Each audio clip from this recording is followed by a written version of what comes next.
صوبائی وزیر اطلاعات و ثقافت ازما بخاری نے بجٹ پر تقریر میں کہا کہ اپوزیشن لیڈر نے 1 گھنٹے کی تقریر میں پنجاب اور بجٹ پر صرف 5 منٹ بات کی، باقی وقت سیاسی بیانیے اور ذاتی شکووں پر صرف کیا۔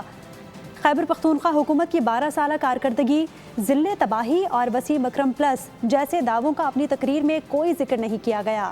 بانی کے دور میں چینی، گندم، پیٹرول، ادویات اور LNG سکینڈل سامنے آئے تھے۔ کرپشن کے الزامات لگانے والوں کو اپنا دور بھی یاد رکھنا چاہیے۔ اور جو ہے وہ انہوں نے کہا کہ جی وہ میڈیا پہ تشہیر کے لیے رکھا ہے۔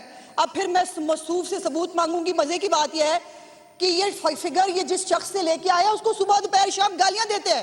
اللہ کی شان یہ ہے کہ کرپشن کی باتیں ان کے منہ سے مطلب ایسے ہی ہے جو سلائی مشینوں سے اور زکوٰۃ خیرات سے جو ہے وہ امیر ہوئے، وہ دوسروں پہ کرپشن کی باتیں کریں گے کہ ان کو سوشل میڈیا کے چند یوٹیوبر اور ٹائیگرز ان کے گٹے گوڈوں میں بیٹھ کے ہیں جناب اسپیکر۔ یس قصیدے پڑھتے ہیں اس خاتون کی محنت کے لیے جس نے اس صوبہ پنجاب کے اندر 100 سے زیادہ پروجیکٹ شروع کیے۔ سبسکرائب کریں اور بیل دبائیں تاکہ کوئی خبر رہ نہ جائے۔